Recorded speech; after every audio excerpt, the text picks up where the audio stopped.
वाले। मैं सलमान निजामी साहब आपके पास आना चाहूंगा। सलमान निजामी साहब, जिस तरह से बीजेपी को बार बार मदरसों में दहशत की फैक्ट्रियां, दहशतगर्द नजर आते हैं, कांग्रेस को नजर क्यों नहीं आते हैं? कांग्रेस की आखिर निगाहें कहां चली जाती हैं? क्यों मदरसों में ताक झांक नहीं करती है? देखिए सबसे बड़ी शर्म की बात यह है कि अभी भाजपा के प्रवक्ता जो है हिंदुस्तान के मुसलमानों को, हिंदुस्तान के शिया और सुन्नियों को पाकिस्तान के शिया और सुन्नियों के साथ कंपेयर कर रहे हैं।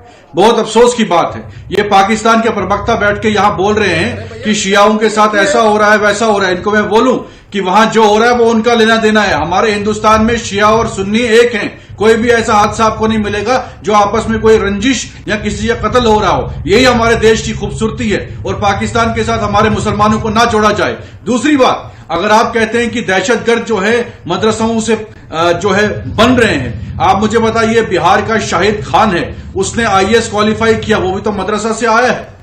आप मुझे बताइए, पंकज कुमार जो है, जो जम्मू में आईएसआई के साथ पकड़ा गया, क्या वो किसी मदरसा के साथ था? ये जो भाजपा है, ये हमेशा चुनाव में कोई ना कोई मजहब का रंग देना चाहती है। अब बिहार में चुनाव हुए तो मदरसा बीच में आया, फिर उससे पहले जो है दिल्ली में चुनाव था तो सीए एनआरसी। आज क्या हुआ सीए एनआरसी का? आज क्यों बोलती बंद है? आज क्यों आपको अपने फैसले वापस लेने पड़े? आज क्यों नहीं आप एनआरसी इंप्लीमेंट करें पूरे देश में? तो यही इनका प्रोपोगेंडा है, किस तरीके से चुनाव आए और किस तरीके से मुसलमानों को बलि का बकरा बनाया जाए और पोलराइज किया जाए इलेक्शन को। और आज ये शर्म की बात है कि आज पाकिस्तान को बीच में ला रहे हैं। अरे पाकिस्तान भाड़ में जाए, हमें क्या पाकिस्तान? ठीक है, मैं सभी को जोड़ लेता हूं। चंपक कलिता जी भी इंतजार करो और एजाज अहमद साहब भी इंतजार कर रहे हैं। मैं चंपक कलिता जी आपके पास आना चाहूंगा। चंपक कलिता जी, जो कुछ आसाम में सरकार ने मदरसों के साथ किया, जिस तरह से अश्विनी जी कह रहे हैं कि उस मसले को बहुत अच्छे से समझा नहीं गया, जितने इदारे थे, जितने धर्म के इस तरह के इदारे थे, उन सब पर इस तरह की पाबंदी लगाई गई। क्या सच्चाई यही है या सिर्फ मदरसों पर इस तरह से बैन किया गया है?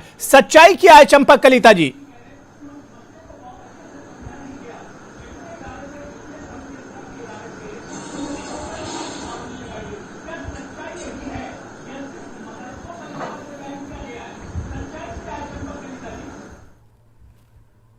चंपक जी, मेरी आवाज आप तक आ रही है?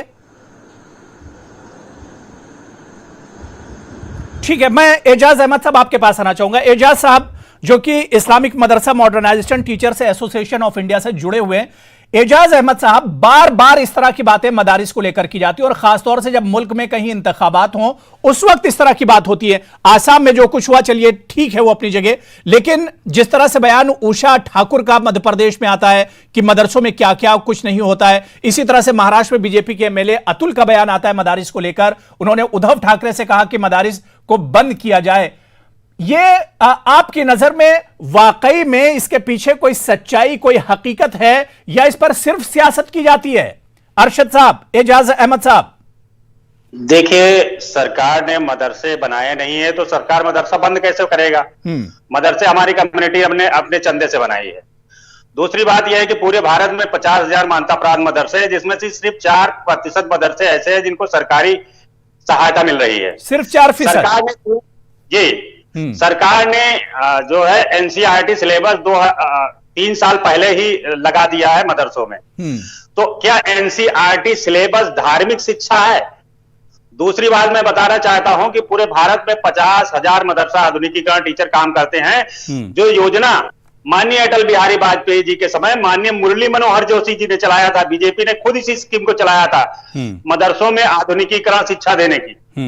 तो अब आप बताइए कि 4 साल से जो आधुनिकीकरण टीचर है, इसको केंद्र सरकार ने केंद्रांश नहीं दिया। तो 4 साल से तो आपने वैसे ही केंद्रांश नहीं दिया। टीचर आत्महत्या कर रहे हैं, कई टीचर मर चुके हैं, कई टीचर मायूसी में मर गए। कई बार आपके चैनल पे भी इस मैटर पे डिबेट हो चुकी है। तो जहां बात इस चीज की आती है, तो जितने भी टीचर काम कर रहे हैं मदरसों में, वो कोई भी धार्मिक शिक्षा नहीं दे रहे हैं। वो सभी मदरसों में साइंस, मैथ, कंप्यूटर साइंस, आधुनिक शिक्षा जो मदरसे के स्टूडेंट हैं उसको मूल धारा में जोड़ने के लिए वो शिक्षा देते हैं।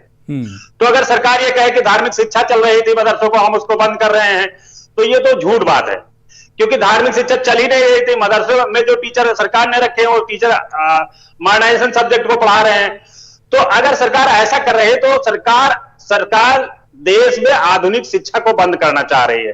दूसरी बात मैं आपको बताना चाहता हूं, ठीक है, ठीक है, जैसा हम दोबारा से